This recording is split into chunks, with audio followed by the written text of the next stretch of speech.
Hello दोस्तों, कैसे हैं आप सभी लोग। तो क्लास को कंटिन्यू करते हुए और आपको क्लासेस कैसी लग रही हैं कमेंट सेक्शन में ज़रूर बताएं। और आपके 2 टॉपिक कंप्लीट हो चुके हैं। सिंधु सभ्यता से बनने वाले जितने क्वेश्चन थे और वैदिक सभ्यता से जितने बनने वाले क्वेश्चन थे सारे के सारे आपके कंप्लीट हो चुके हैं। तो जिन बच्चों ने क्लास नहीं देखी है और PDF नहीं ली है तो वो लोग उसकी प्लेलिस्ट तैयार हो चुकी है, तो आप लोग वहाँ से जाकर प्लेलिस्ट में से सारी क्लासेस देख सकते हैं और उसकी PDF को आप टेलीग्राम चैनल से डाउनलोड कर सकते हैं। तीसरा टॉपिक आपका चल रहा है UPSSC पैट के लिए काफ़ी इंपॉर्टेंट क्लास हो रही है। UPSSC पैट का जो भी सिलेबस है आपका उसके अकॉर्डिंग ही क्लास चल रही है। पहले नंबर पे आपका सिंधु सभ्यता था। अगर आप लोगों ने सिलेबस देखा होगा तो पहले नंबर पे आपका सिंधु सभ्यता था, जबकि दूसरे नंबर पे वैदिक सभ्यता और तीसरे नंबर पे आपका जैन धर्म और बौद्ध धर्म से संबंधित था। ठीक है, तीसरा और चौथा। तो सिलेबस के अकॉर्डिंग ही हम चल रहे हैं UPSSC पैट की क्लास के लिए। तो आप लोग कंटिन्यू क्लास को लेते रहें, काफ़ी बेनिफिट मिलेगा आपको, क्योंकि सारे क्वेश्चन ये आपके प्रीवियस ईयर के हैं, जिसको मैंने इंक्लूड भी कर दिया है कि कौन से क्वेश्चन कौन से एग्ज़ाम में आया है, जैसा कि आप देख पा रहे हैं। ये देखिए, तो जो बच्चे हमसे नए जुड़े हैं वो चैनल को सब्सक्राइब कर लें और बेल आइकन को ऑन कर लें और टेलीग्राम चैनल ज्वाइन कर लें, जिससे कि वो हमारे साथ हमेशा अपडेट में रहें। ठीक है, जितनी भी आपकी क्लासेस होती हैं उन सब की PDF आपको कहाँ मिल जाएगी, टेलीग्राम चैनल पे प्रोवाइड की जा रही है। और बाकी जो नोट्स हैं और करंट अफेयर है वो भी आपको क्लास के अंत में कहाँ मिल जाएगा, टेलीग्राम चैनल पर मिल जाएगा। ठीक है, तो फिलहाल हम क्वेश्चन नंबर 21 से शुरू करते हैं। कल हमारे 20 क्वेश्चन कंप्लीट हो गए थे। क्वेश्चन नंबर 21 कहता है कि महावीर किस राजघराने में पैदा हुए थे। बहुत ही प्यारा क्वेश्चन है आपका कि महावीर किस राजघराने में पैदा हुए थे। ठीक है, ऑप्शन नंबर पे आते हैं।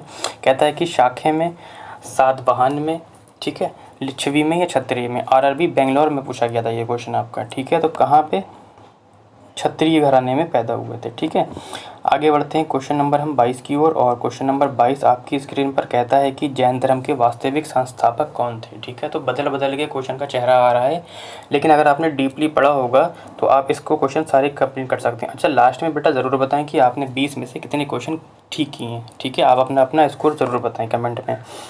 कहता है कि जैन धर्म के वास्तविक संस्थापक कौन थे। कहता है पार्श्वनाथ थे, महावीर थे, ऋषभदेव थे या अजीतनाथ थे। ठीक है, तो जैन धर्म के जो वास्तविक संस्थापक थे वो कौन थे, महावीर। ठीक है, आगे बढ़ते हैं क्वेश्चन नंबर 23 की ओर। और कहता है कि निम्नलिखित में से किस स्थान पर जैन तीर्थकर महावीर की मृत्यु हुई थी। ठीक है, तो किस स्थान पर जैन जो तीर्थकर महावीर थे उनकी मृत्यु हुई थी। कुशीनगर में हुई थी, वैशाली में हुई थी, राजगृह में हुई थी या पावापुरी में हुई थी। तो क्वेश्चन नंबर 23 का ऑप्शन हो जाएगा पावापुरी में। तो मृत्यु कहाँ हुई थी महावीर स्वामी की, आपकी पावापुरी, ऑप्शन नंबर 4 हो जाएगा। ठीक, आगे बढ़ते हैं क्वेश्चन नंबर हम 24 की ओर। और क्वेश्चन नंबर 24 आपकी स्क्रीन पर कहता है कि निम्नलिखित में से कौन सा देश उपदेश जैन धर्म के उपदेशों में शामिल नहीं है। ठीक है, बहुत अच्छा क्वेश्चन है, अगर जिसने भी डीपली पढ़ा होगा वो बता देगा। कहता है भगवान में विश्वास ये नहीं है, अहिंसा नहीं है, कर्म और पुनर्जन्म में विश्वास नहीं है या इनमें से कोई नहीं। RRB में पूछा गया था ये क्वेश्चन। ठीक है, देखो, कर्म और पुनर्जन्म में विश्वास ये तो आपका जैन धर्म का उपदेश था, अहिंसा भी थी, लेकिन भगवान में विश्वास ये एक उपदेश नहीं था। ठीक है, आगे बढ़ते हैं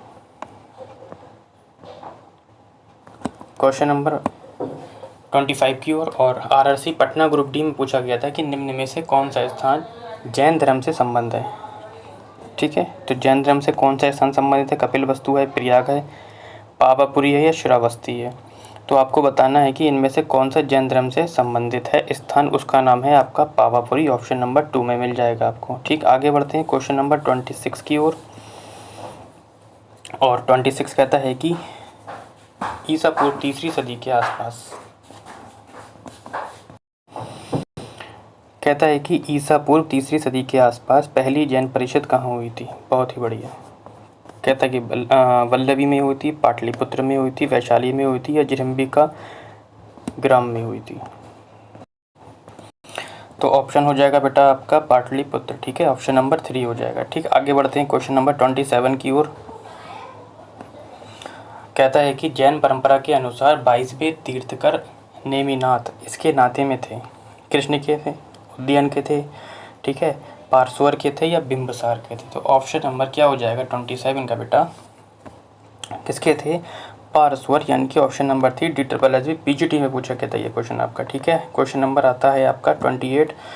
कहता है कि महावीर के पक्के अनुयायी किस नाम से जाने जाते थे? दिगंबर के नाम से, श्वेतांबर के नाम से, ब्रह्मचारी या उपर्युक्त में से कोई नहीं। क्वेश्चन पीछे ले चुका हूँ मैं आपका, उसमें दोनों का नाम एक साथ आया था, याद होगा आपको। देखो फिर से पीजीटी में ये क्वेश्चन पूछा गया लेकिन रूप बदल के आया इसका, तो ऑप्शन हो जाएगा आपका दिगंबर। ठीक है, आगे बढ़ते हैं क्वेश्चन नंबर 29 की ओर। कहता है कि निम्नलिखित में से कौन सबसे पूर्वकालिक जैन ग्रंथ कहलाता है? कहता है 12 अंग, 12 उपांग, 14 उपपूर्व या 14 उपपूर्व। ठीक है, बीपीएससी में पूछा गया था ये क्वेश्चन आपका, तो 23 का हो जाएगा 14 पूर्व, ऑप्शन नंबर 3 हो जाएगा। ठीक है, आगे बढ़ते हैं क्वेश्चन नंबर 30 की ओर और कहता है कि वह स्थान जहां महावीर ने पूर्ण आध्यात्मिक ज्ञान यानी कि कैवल्य ज्ञान प्राप्त किया था। तो एक ऑप्शन शायद इसमें मिसप्रिंट है, देखते हैं पढ़ के क्या ऑप्शन मिलता है या नहीं। कहता है कुंडग्राम, ईसाई या गया। तो ऑप्शन है हमारा कुंडग्राम। ठीक है, ऑप्शन अगर 4 नहीं है तो कोई प्रॉब्लम नहीं है, कुछ भी बना सकते हैं हम यहाँ पर, 4 नंबर बना सकते हैं, नॉन ऑफ देम। ठीक है, तो आध्यात्मिक ज्ञान कहाँ प्राप्त हुआ था महावीर को? कुंडग्राम में। ठीक है, आगे बढ़ते हैं 31 की ओर और कहता है कि जैन धर्म का आधारभूत बिंदु क्या था?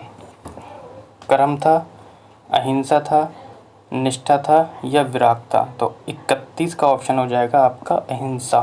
ठीक है, जो जैन धर्म का आधारभूत बिंदु अहिंसा थी। ठीक है, आगे बढ़ते हैं और कहता है कि तीर्थकर शब्द संबंधित है, बहुत ही प्यारा क्वेश्चन है कि किससे संबंधित है? किससे संबंधित है? बौद्ध से, हिंदू से, वैशाली से या जंबिख ग्राम से? तो बताना है कि किससे संबंधित है तीर्थकर। तो तीर्थकर आपका जंबिख ग्राम से संबंधित है। ओके, आगे बढ़ते हैं इसी क्रम में क्वेश्चन नंबर 33 की ओर। कहता है कि निम्नलिखित में से कौन सा स्थल पार्श्वनाथ से संबंध होने के कारण जैन सिद्ध क्षेत्र में माना जाता है? चंपा, पावा, सम्मेद शिखर या उज्जयंत? तो 33 का ऑप्शन हो जाएगा आपका सम्मेद शिखर, ऑप्शन नंबर क्या हो जाएगा? 3। ठीक है,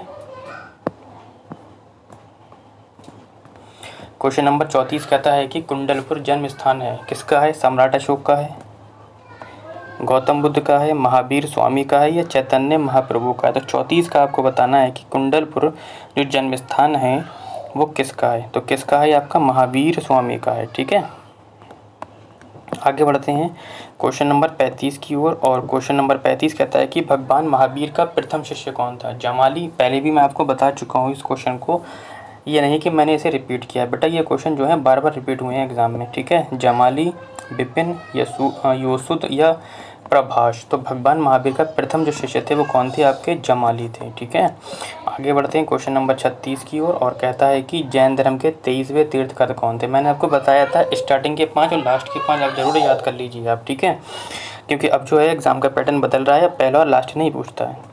तो ऋषभदेव हैं, वर्धमान महावीर हैं, पार्श्वनाथ हैं या गौतम बुद्ध हैं? तो 23वें आपको जैन धर्म के बताना है कौन हो जाएंगे। तो कौन हो जाएंगे आपके 23वें तीर्थकर? ऋषभदेव हो जाएंगे। ठीक है, इसी क्रम में आज 37वां क्वेश्चन लेते हुए कहता है कि प्रभासगिरी जिनका तीर्थ स्थल है वे कहाँ? बौद्ध में, जैन, वैष्णव धर्म का या शैव? तो 37 का हो जाएगा आपका जैन। ठीक है, आगे बढ़ते हैं 38 की ओर। कहता है कि यापनी किसका एक संप्रदाय था? बौद्ध धर्म का था, शैव धर्म का था, वैष्णव का था या जैन धर्म का था? तो 38 का आपको बताना है, ऑप्शन नंबर क्या हो जाएगा? 2 हो जाएगा, जैन धर्म का। ठीक है, आगे बढ़ते हैं। आज के सेशन का लास्ट क्वेश्चन आपकी स्क्रीन पे शायद मिसप्रिंट है, क्योंकि 38 के बाद डायरेक्ट 40 पे आ गए हैं, तो कोई दिक्कत की बात नहीं है फिलहाल। महावीर की मृत्यु के बाद जैन संघ का मुखिया किसे कहा जाता है? बहुत ही अच्छा क्वेश्चन है आपको। ठीक है, जम्बू को कहा जाता है, भद्रबाहु को कहा जाता है, स्थूलभद्र को कहा जाता है या सुधर्म को कहा जाता है? तो महावीर की मृत्यु के बाद जैन संघ का मुखिया किसे कहा जाता है, ये बेटा आपको बताना है। तो किसे कहा जाता है? आपको सुधर्म को कहा जाता है, ऑप्शन नंबर 4 हो जाएगा। तो आज की क्लास को यहीं पर ही हम रोकते हैं और कल मिलते हैं। और क्लास आपको कैसी लगी कमेंट सेक्शन में ज़रूर बताएं, और आप सभी लोगों ने कितने क्वेश्चन ठीक किए हैं 20 में से, ये भी ज़रूर बताएं।